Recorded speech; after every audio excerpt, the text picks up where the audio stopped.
Good evening, hello and welcome. You're with the news today, your primetime destination. News, newsmakers, talking points tonight. The Election Commission caught in a political tangle. It's Rahul Gandhi versus Modi Shah once again over the choice of the Election Commissioner. We'll have more on that. Also, the other big story. Should there be regulation of digital content? The Supreme Court seems to want it. But will it be feasible? We've got plenty to talk about on the news today, but as always, we will bring you news from across the country. Our aim is clear. We want to bring news back on prime time.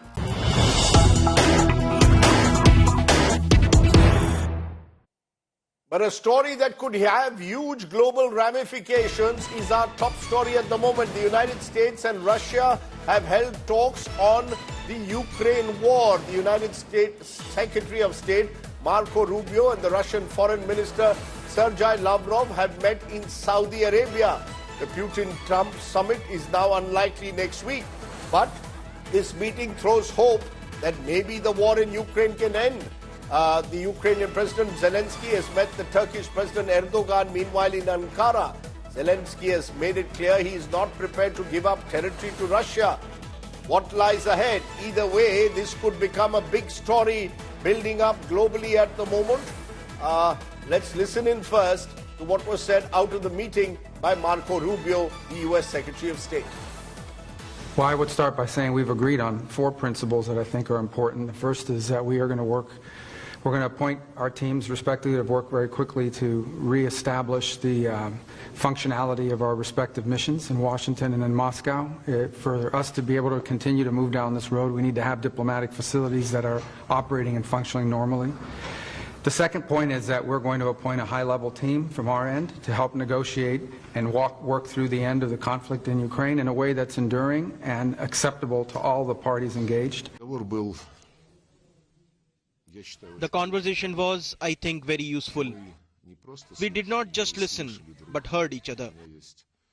And I have reason to believe that American side has become more understanding of our position, which we have once again presented in detail and with specific examples on the basis of President Putin's multiple statements.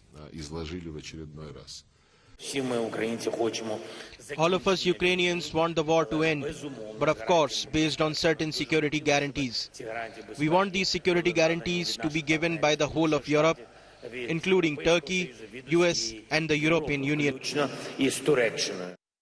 Joining us now from our World Today Bureau is Shashank Mattu, joins us to find out more on that. Shashank, prima facie, this seems as a potential beginning of a breakthrough, but the Ukrainians were not present at the meeting, Zelensky meeting the Turkish President Erdogan. What happens next? What happens over the next couple of weeks? Could we see an end to the war as early as a month from now? Well, Rajdeep, it's very, very clear coming out of this meeting that America and Russia are convinced that both sides are looking for an end to the conflict. That's what Secretary of State Rubio said, that he's convinced that Russia wants an end to the conflict, which is an important statement. But he did say this is the first in a set of very, very long and difficult steps to end the conflict. What's going to happen now is a set of 3 processes. First, the embassies of Russia and America are going to start dealing with each other more normally. They have faced severe restrictions over the last 10 years. They're going to start dealing much more normally with each other so that there can be a proper diplomatic dialogue. Secondly, high-level teams are going to start meeting in the coming weeks. These teams are going to discuss some of the really key issues in the Ukraine conflict. Who controls Ukrainian territory after the conflict ends? What kind of security guarantees does Russia have to give to show that they will not invade Ukraine again as they did in the past? That is going to be absolutely key, and those technical issues are going to have to be discussed by the teams. Also, a broader normalization of efforts between Russia and America, which could include the removal of sanctions on Russia's economy. And finally, of course, this will probably lead to a much anticipated summit meeting between President Donald Trump and Vladimir Putin. Both sides have indicated that they are very, very keen to have that deal happen and have that move extremely quickly. So that's what we're going to see in the next coming weeks and months. Very quickly, where does this leave Ukraine? Because President Zelensky has made it clear he's not going to cede any Ukrainian territory. Will there eventually, is there possibility there with the likes of the Turkish president intervening that you could have possibly a Zelensky meeting as well with the other side? Well, Zelensky is in a very unenviable position at this point in time. We've just had news that he was supposed to go into Saudi Arabia, where the talks between the United States and Russia have been happening right now. Unfortunately, he seems to have just now cancelled his visit or postponed it, which puts him in an unenviable position because he's essentially been pushed out of the negotiating process. This is really America and Russia, the big boys, at the table discussing this. In fact, European nations are also not at the table. So it's an unenviable position, not a lot of clarity for Ukraine. If you're President Zelensky, you don't know how America is thinking about your role in negotiating the conflict. He is, of course, trying to talk to players like Turkey, but the fact that he's not going to Saudi Arabia shows that, in fact, at this point in time, he is not an absolutely critical player. But America has made clear that in the coming weeks, as high-level teams meet, they will absolutely be in touch with President Zelensky. They will talk to the Ukrainian team. They will talk to the Europeans. They won't sideline them. But this initial, if you're Zelensky, this initial meeting shows some very troubling signs for you that you're not necessarily on the table for America and Russia. And it also perhaps puts the Europeans on the back foot. They're already struggling to deal with the world under Donald Trump. So the Europeans are almost being pushed to the corner with Trump directly now dealing with the Russians. And we'll have to wait and see how Europe looks at this latest move by Donald Trump. Clearly, he is a president in a hurry. Now, can he resolve the Ukraine war issue? Could well become a major challenge for him as he sort of showcases Trump 2.0. Shashank Mattu joining us with the details from our international team. Okay, let's turn to the other big story and let's turn back home, because the big story coming in is from the national capital at the moment, where the BJP will finally pick a Delhi chief minister tomorrow, 10 days after winning Delhi after 26 long years. Sources telling India Today that the BJP legislature party meeting will take place at 7 p.m. tomorrow and the swearing in will take place on Thursday. Three names being mentioned as frontrunners: Parvesh Verma, the giant killer Lok Sabha MP former Lok Sabha MP, defeated Arvind Kejriwal there. Rekha Gupta is a possible contender if the BJP decides to have a woman candidate. And Ashish Sood is a long-standing BJP leader from Delhi. If the BJP decides to give experience weight above all else. The oath ceremony at 11 a.m. on February 20th, and preparations already on at Ram Leela. Once again, the BJP wants to make it a big affair. Industrialists, celebrities likely to be invited to the oath-taking ceremony. Let's go straight across to Piyush Mishra, who joins us at the moment. Piyush, there will be the swearing in at 11 a.m. on Thursday, which means tomorrow is the day the BJP decides. Is it now about caste combinations, gender, when the BJP decides who will be its next chief minister? Could we have another surprise, as has been the case in the past in the Modi regime? Well, Rajdeep, BJP is known to throw surprises, and as far as the caste combination is concerned, certainly sources have told us that almost every caste live in Delhi have voted for BJP, and the caste combination will certainly be kept in mind. Tomorrow, by this time, we will be able to know the next Delhi chief minister, because tomorrow at 7 p.m. BJP has called for the meeting of its legislature party, and in that the name will be decided and also the name will be announced. Multiple contenders are in fray, which includes Parvesh Verma, Shikha Rai, Rekha Gupta, Vijendra Gupta, Mohan Singh Bish. There are multiple names of those have, those are in that particular list, and discussions on them are underway. Right now, I'm present at Ramlila Maidan, and let me try to show you the pictures from right behind my place. You can see that's the spot which is right now on our television screen. That's the very place where a Delhi chief minister, after climbing 25 states, will reach top that particular place and then take oath. Beyond that, if I would ask my video journalist Kunj Bihari to zoom in, you can see how the preparations are underway. There are multiple tents, those have already been erected.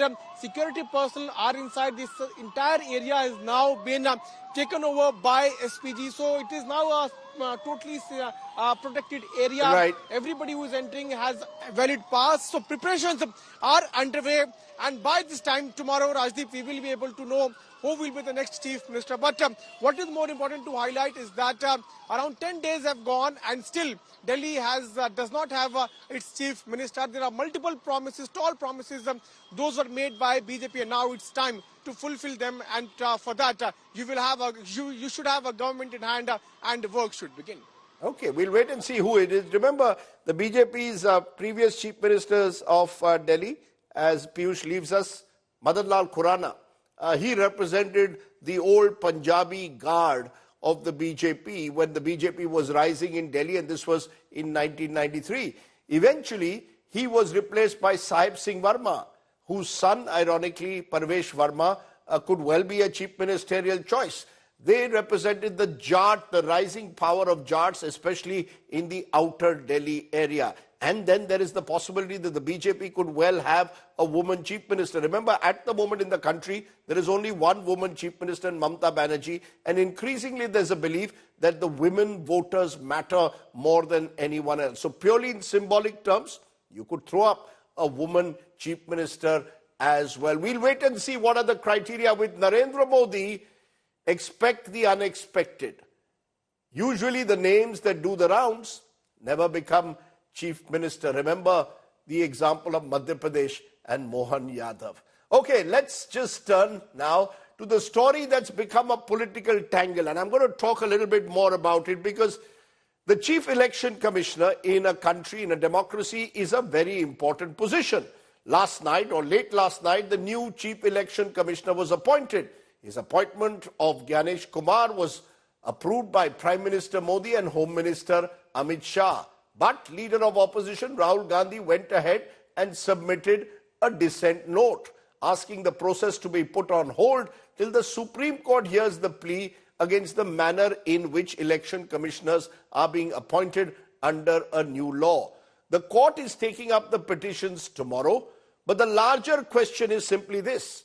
Are election commissioners simply now appointed by the centre and the opposition has absolutely no role in it? And does that therefore compromise the independence of election commissioners? Take a look at our other top story. The new face of India's Election Commission. Ganesh Kumar has been appointed as the Chief Election Commissioner. This is the first appointment of a CEC under the new law for Election Commission members, and his tenure will run till January 26, 2029. Under Ganesh Kumar, the poll body will hold 20 assembly elections and conduct president, vice president polls in 2027. His term ends just ahead of the 2029 Lok Sabha elections. Ganesh Kumar was picked after a meeting of the selection panel, which included Prime Minister Narendra Modi, who chaired the meeting and approved the appointment, as well as Home Minister Amit Shah, who is his cabinet member of choice for the panel, while leader of opposition Rahul Gandhi opposed the decision. Calling the appointment a disrespectful and discourteous midnight call by the Prime Minister and Home Minister, Rahul Gandhi questioned why the CEC was chosen ahead of the Supreme Court hearing on petitions challenging the new law.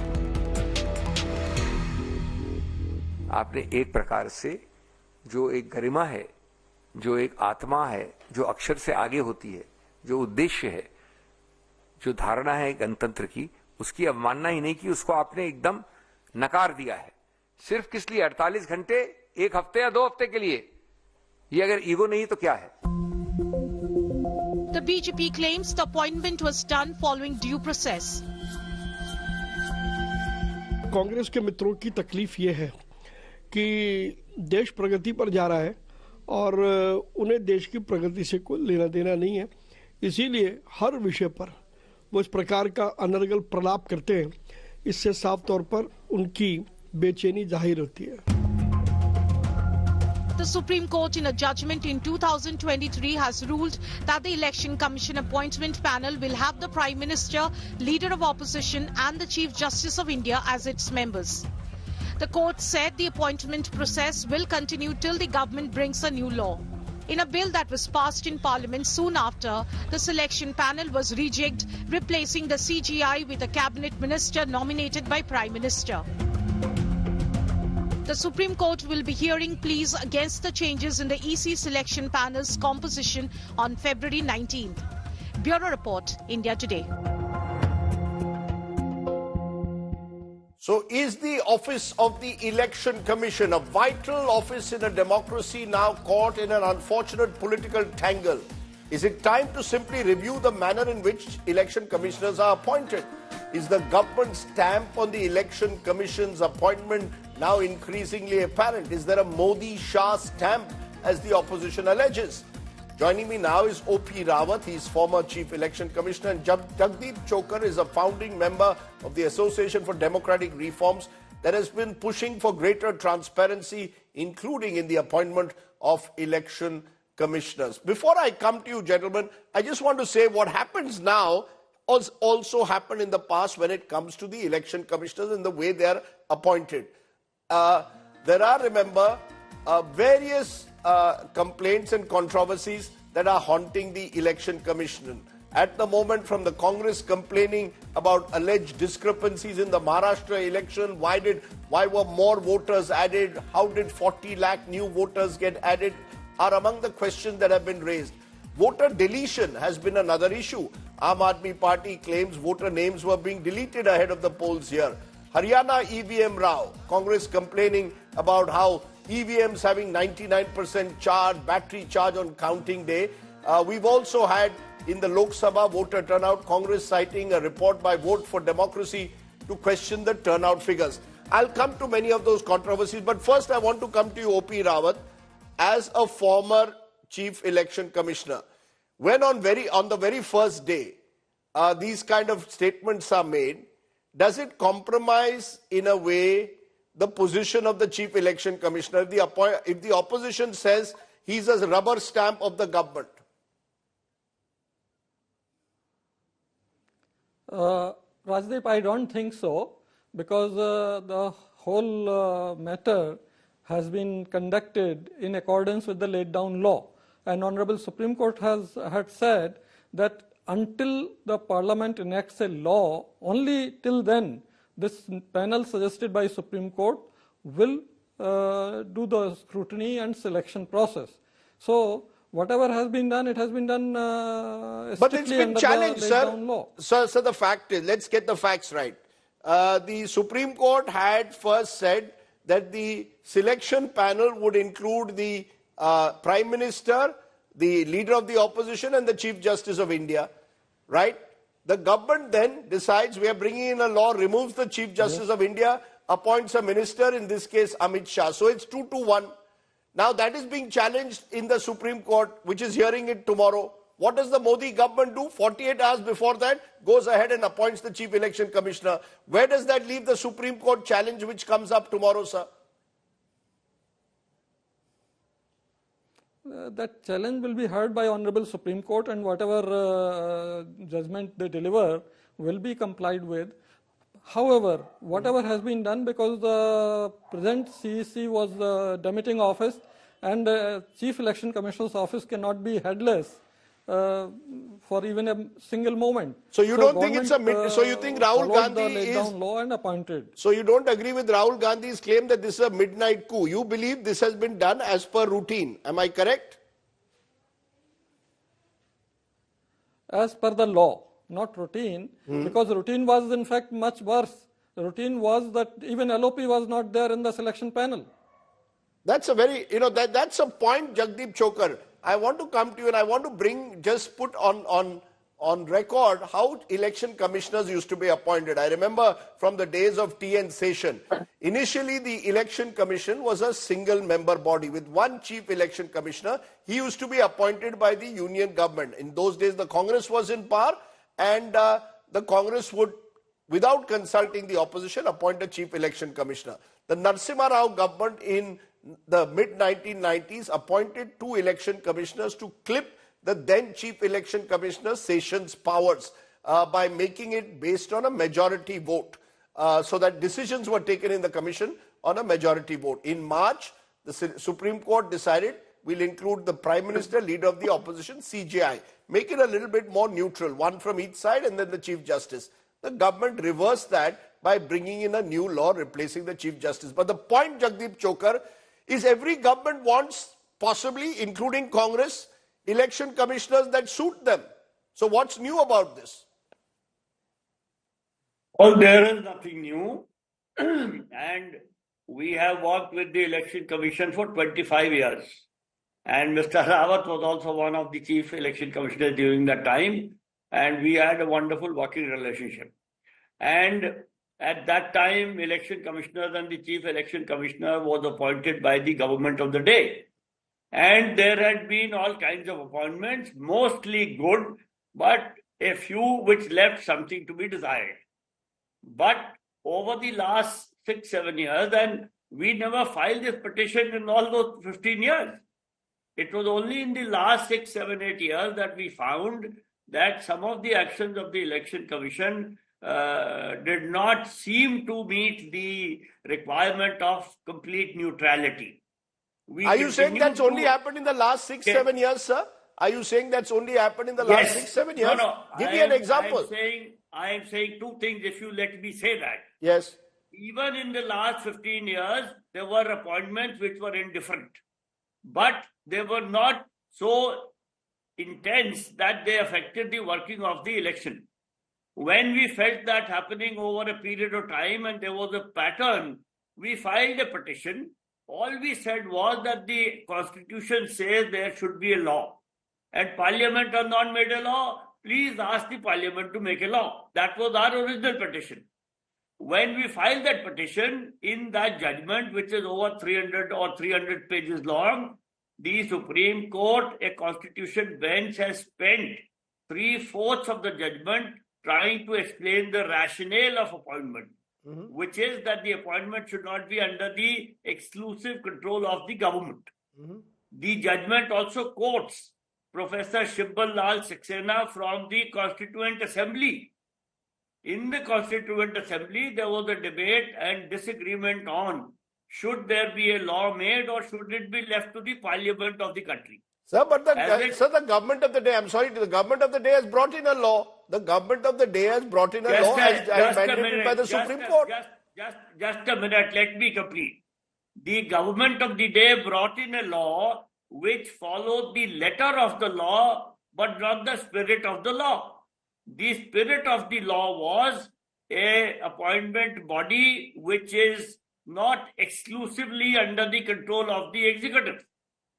That basic issue has been violated in the law that has been brought in. And we challenge the law within a week of this being brought in.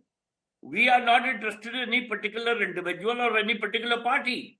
Our petition for reviewing this law and judicial oversight is part of the Constitution.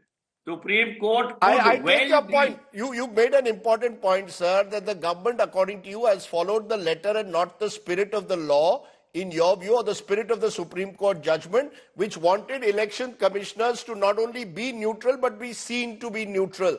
Take that, O.P. Rawat. The point that Jagdeep Chokar is making, when the Supreme Court intervened, appointed the Chief Justice of India on the panel, they obviously didn't want one side, the government, to have a majority on deciding the election commissioners of this country. That's where Rahul Gandhi is now raising a red flag, saying you have two people from the government, Mr. Modi and Shah, and he's there, so he says it's a rubber stamp. That issue is under Supreme Court's consideration, and tomorrow they are going to hear. So I would refrain commenting on. No, do you think the new law is against the spirit? Do you think the new law brought in by the Modi government is against the spirit of the Supreme Court in ensuring neutrality of election commissioners? I just would say that whatever is the laid down law as per our constitution, the government followed that and appointed the new incumbents. Okay, you're being very safe and there. But Jagdeep Chokar, let me give you a final word. You said your petitions are not about individuals. But think about someone like Gyanesh Kumar there, appointed Chief Election Commissioner. On day one, the opposition is gunning for him, saying he's Amit Shah's man. I mean, don't you think the opposition also should hold its fire till they see how Gyanesh Kumar performs? If there are decisions that he takes which violate election guidelines or are seen to be non-transparent, isn't that the better way rather than start a character assassination from day one? This is not a question of individuals, whether it is Gyaneshwar Kumar or Rajiv Kumar or T.N. Seshan or O.P. Rawat. the system of appointment has to be seen to be neutral and fair. And it is not only the law made by the current parliament, there is a whole section of debates in the Constituent Assembly where Shibbal Lal Saxena actually said that the appointment should be done by 2/3 majority in the parliament. And I have written about this in the Hindu and in the Wire, saying that the appointment actually, the Supreme Court also said that the CEC is in a unique position, right, which is not held by anybody else in the country. So their appointment process has to be very, very carefully designed, that there is not an iota of doubt in anybody's mind about their neutrality. Okay. I think you make a fair point there. At the end of the day, if you're the Chief Election Commissioner of India and it's expected therefore to be the ultimate neutral umpire, the entire process by which you're made Chief Election Commissioner should be as transparent as possible, and you must be not only neutral but seen to be neutral. And that's where really the tangle has now once again reached the Supreme Court. Rahul Gandhi raising a red flag. We'll wait and see how the Supreme Court responds. O.P. Rawat, Jagdeep Chokar for joining me here tonight. Thanks very much for joining me on my top talking point. Then let's turn from there to the other talking point, and it's once again coming from the Supreme Court.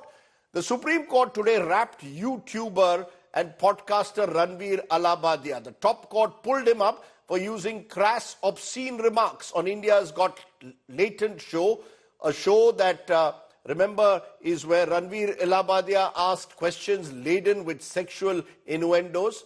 The court said the language used by Allahabadiya shows that he is a perverted type mindset. His parents should be ashamed of him. The court, however, has given him relief from arrest in the case. Nalini Sharma with more details. Ranveer Allahabadiya for his controversial comments made on the YouTube show India's Got Latent. A Supreme Court two-judge bench headed by Justice Suryakant stated that the comments made by Ranveer Allahabadiya were condemnable, reprehensible, dirty, depraved and perverted. But at the same time, the Supreme Court has also granted protection from arrest to the YouTuber as long as he cooperates with the investigation in the case. The Supreme Court also provided him further relief, stating that no more FIRs can be filed pertaining to the same set of allegations against him regarding the India's Got Latent show. But at the same time, the most important observation coming in from the Supreme Court was regarding the regulation of content on YouTube. The Supreme Court made it clear that there is a categorical need to regulate the online content, especially in the current times and after this controversy has broken out. For this, the Supreme Court has asked the Attorney General R. Venkatramani and Solicitor General Tushar Mehta to both be present on the next date of hearing to determine as to whether or not the government can do something to regulate this content or whether the Supreme Court will have to step in. In a very important observation, the Supreme Court also said that YouTubers and content creators are misusing this vacuum where there is no regulation, and that which is why it is important for the government and the court to step in to ensure that this vacuum doesn't exist anymore.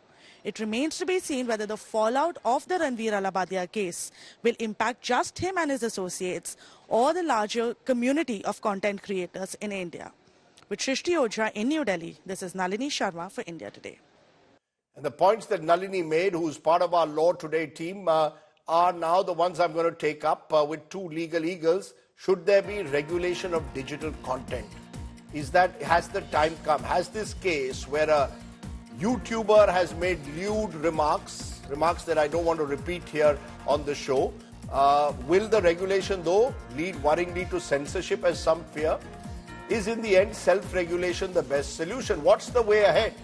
I'm joined by Hitesh Jain. He's advocate both at the Bombay and the Supreme Court of India. He's close to the Bharatiya Janata Party. Argo Sengupta is lawyer and founder, Vidhi Center for Legal Policy, was also part of the committee that was looking at privacy and data protection laws. Appreciate both of you joining us. Hitesh, to you first. Do you believe that the time has come to regulate digital content? Is Ranveer Allahabadiya's case a turning point? Should YouTubers get away with things that a Rajdeep Sardesai cannot on his show? Well, I think a reasonable regulation is always necessary to, prevent harm without stifling the free speech. That's my personal view. Because even under the law, if you look at the Constitution, as differentiated from the American Constitution, we do not have an absolute free speech. and the free speech is always subject to reasonable restriction. So so long as the regulations are reasonable and they do not stifle Now, who's free going speech. to, if I may ask, who in your view should do these regulations? Who should be the regulator, Hitesh? Well, the lawmaking body, of course, is the government of India. The parliament will have to make the laws or frame the regulations. So you're saying Parliament frames regulation, Parliament frames the laws. Government will frame the regulation. The under which YouTubers must operate. Orgo Sengupta, are we heading therefore to possibly some form of censorship? See, Rajdeep, I think the question is not whether Ranveer Allahabadia should be held to a different standard as Rajdeep Sardesai. Ranveer Allahabadia has the same standard as Rajdeep Sardesai. If you say something obscene and if he says something obscene, then the criminal laws apply. So I think that's not the question. The question really is on YouTube. Because the fact is that you can't get away today if you are printing something in a newspaper. There is liability that exists for editors for what they are printing. But YouTube does not have this liability today because YouTube is seen in law as an intermediary. And as an intermediary, then what it gets to say is that I don't know about what content is being posted on my website. I am merely an intermediary. People get to post that content. Now, that was done at a time when YouTube was a startup in Silicon Valley in the 1990s, and it wouldn't have been able to grow. But now that it has grown into this behemoth, it's no longer YouTube, it's part of Google. We really need to revisit the fact that YouTube should have a reasonably blanket intermediary safe harbor from intermediary liability. So one is that we need to think about what kinds of regulations are needed for intermediaries such as YouTube, number one. Number two, and I think this is very critical, is that if you see Ranveer Allahabadia's comments, I think it's too distasteful to even discuss. I think there's no two views on that. But the fact is that I think the most harmful effect of this is on children. And the cat is really out of the bag before even we are starting to talk about regulation, because everyone knows about what has been said and not been said. So here I think that we need to take some stronger measures, such as of the kinds that Australia has done, which is look to ban children from social media, including YouTube, below a certain age. Children should not be allowed to access. No, 1 minute. You've raised an important point, and I just want to tell you what happens globally and then come back to it. Regulation of online content. United Kingdom, there's an Online Safety Act 2023. Providers of certain internet services should take measures to protect users from illegal content. In US, there's the US Communications Decency Act. Platforms are not held liable for user-posted content. That's important. Australia, which you just cited, their Online Safety Act, restricted access system, declaration in place at all times that limits exposure of those under 18 to pornography of inappropriate content. And the European Union Digital Services Act calls for a crackdown on all illegal and problematic content. Now, you're saying that we could go the Australia way, that if I'm under 18, I will be denied access to YouTube. I'm sitting in my house. Are you telling me police will enter people's rooms to check whether an 18-year-old or 17-year-old is watching porn or watching obscene content?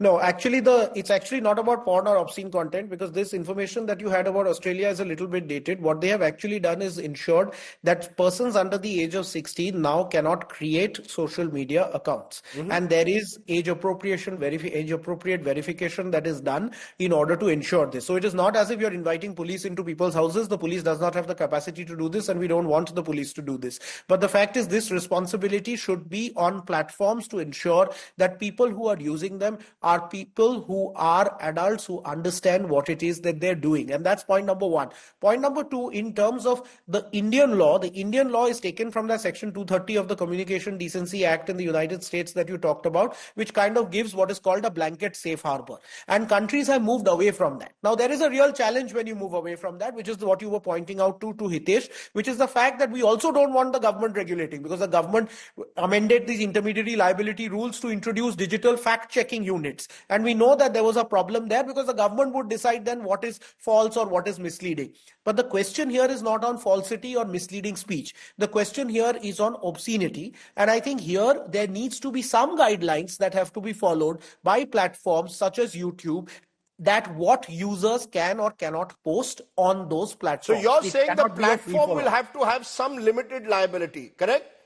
The platform will have to have some limited Ranveer liability. Now, I Alabhadia is understand the getting dangers targeted. are that YouTube it is should getting not away. restrict free speech excessively, but it has to have some form of limited liability. It can't simply say the user has posted it, Ranveer Alabhadia has done it, and I don't know anything about this. It cannot work that way. You agree with that, Hitesh? That somewhere YouTube and these these are global conglomerates. And we've tried in the past, even with a Twitter and a Facebook, to clamp down on some content. Most governments have not succeeded. That's the truth of the matter. And therefore, these big media conglomerates in the social media space seem to get away with it. See, Rajdeep, this is an evolving issue, and any answer or any debate on this is going to be subjective. We are going to learn by the day. I mean, earlier people spoke, like as Arghya was mentioning, people spoke about the safe harbor and how it was important when YouTube was a startup, or most of the platforms were startup. Now they have become global conglomerate. Now, when it becomes a global conglomerate, there are issues like disinformation, misinformation, obscenity. Now, you cannot make one yardstick that regulation only for obscenity, but then what about the disinformation and misinformation? This debate is not just happening in India. It is happening. I mean, you would have read about the news, the speech of the American U.S. Vice President in European Union was all about how Germany was restricting the free speech, that if anyone is posting any meme criticizing the government, the people were being arrested. In UK, you saw thousands. I mean, they speak about the free speech, but thousands of people who were criticizing the government, they were arrested and lodged for months. I mean, that's the debate everywhere that is happening. The countries who are champions of free speech are themselves thinking, and they are putting forth the thought that there has to be a reasonable regulation. Now, what is that reasonable regulation? What is the disinformation? What is the misinformation? This is something in the era. Yeah, but my worry, it is going to be debated. But my worry, of course, there will be people who will worry about all the angles are concerned. But according to me, disinformation, misinformation, and access to obscenity for the young children is also equally. These are all important issues. And we cannot just on the name of free speech, just throw them below the carpet. Okay. The truth of the matter, though, is when I hear the word regulation, I also get a sense of censorship. That's my worry. Rajdeep, I don't think you should be worried. I'll tell you why. I'll tell you, Hitesh, just a minute. And you can respond to that. Just a few days ago, there is a cartoon which has been drawn on Prime Minister Modi and Donald Trump by some Tamil digital site and a newspaper. Immediately that digital site has been taken down. You see, once you give so much of power to government to decide they can take this down, take that down, then you are entering a very, very dangerous area, don't you think? No, I will answer the question. As far as the guidelines are concerned, it's not that in India we do not have. We have these intermediary guidelines 2021, which put some set of code of ethics for the OTT platform. It puts a code of conduct also for the platforms like big significant social media intermediaries are concerned. And if you will look at the regulation, the government is not censoring. The burden is cast upon the platform that they have to take the steps. They have to take the steps to regulate. They have to ensure obscenity is not there. They have to ensure that there is no stifling of free speech and all. So if you will look, when the government had got the responsibility, if you will look at the 2021 intermediary guidelines, there is zero restriction put. In fact, even when it comes to OTT, the self-regulation, they have for the government, in fact, introduced self-regulation for the OTT. And today it is Supreme Court is saying that it is high time that we don't think this is working, and therefore the government should. Supreme Court has sought the views.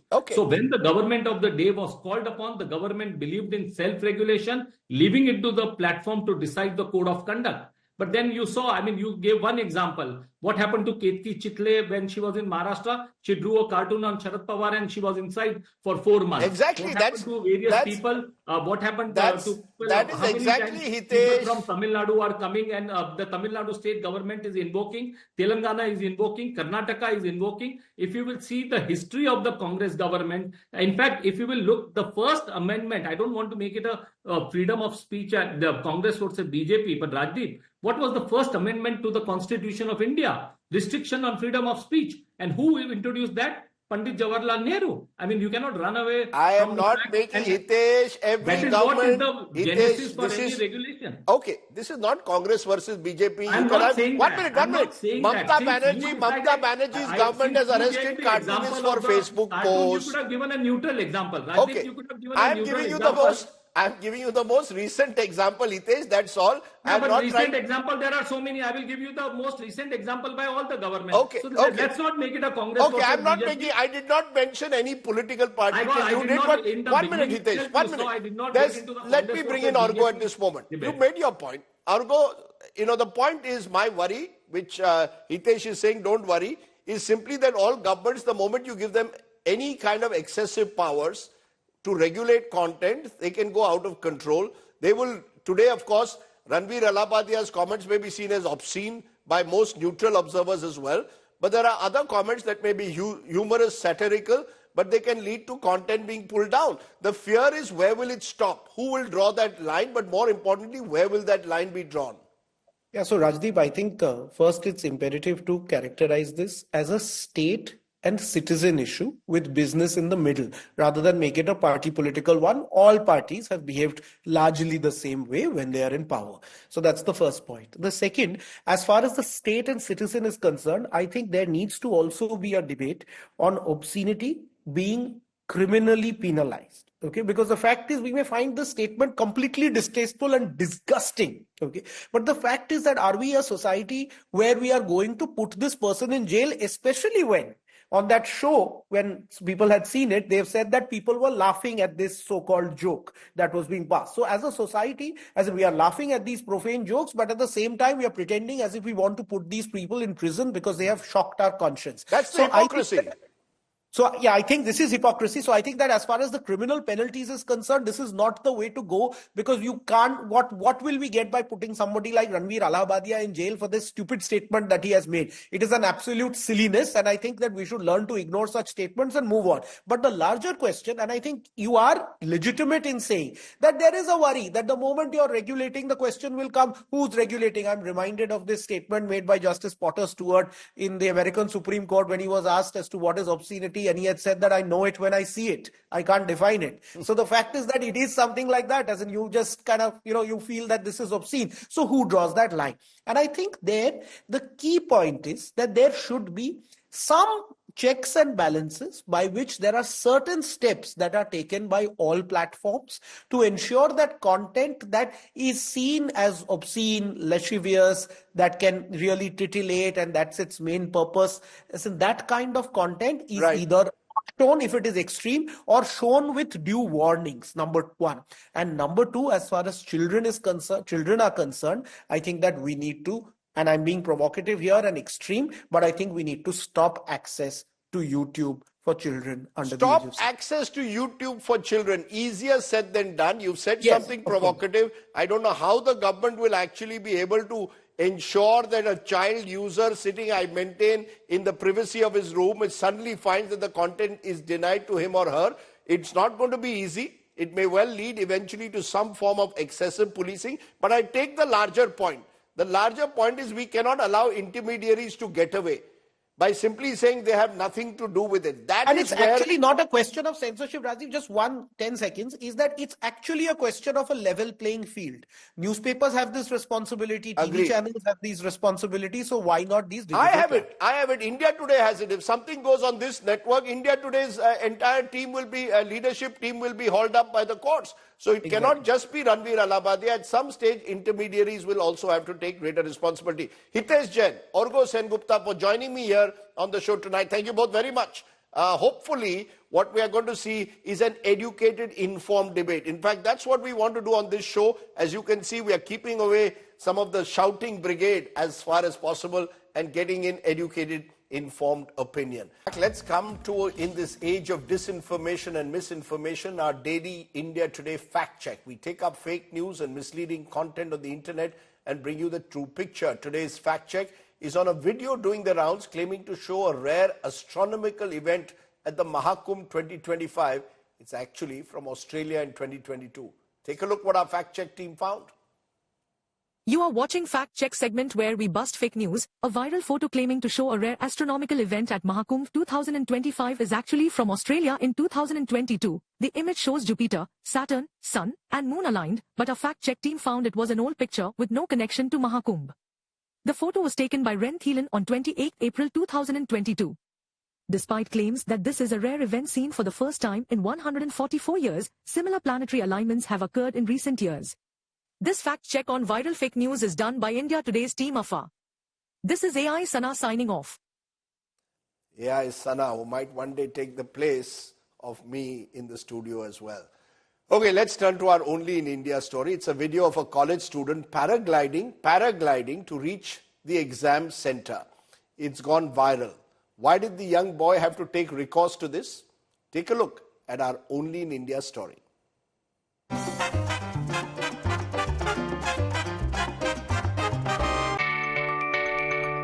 Samarth Mahangde takes the internet by storm.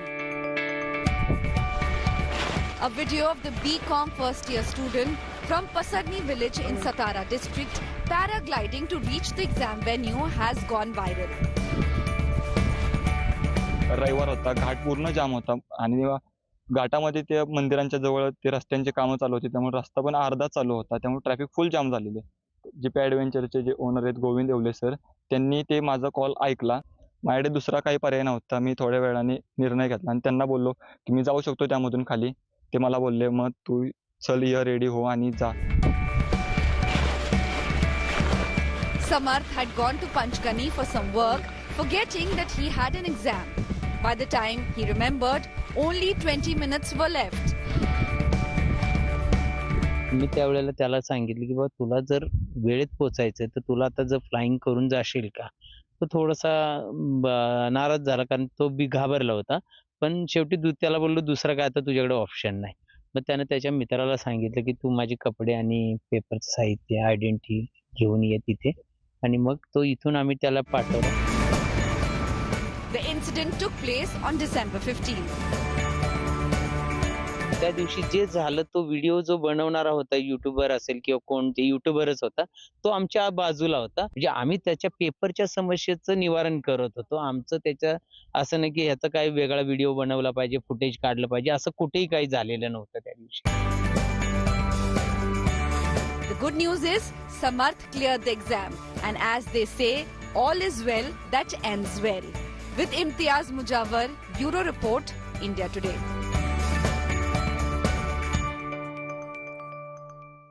These are the kind of stories that have to make you love the country that is India. Where else would you think of paragliding your way to an exam center? Well done.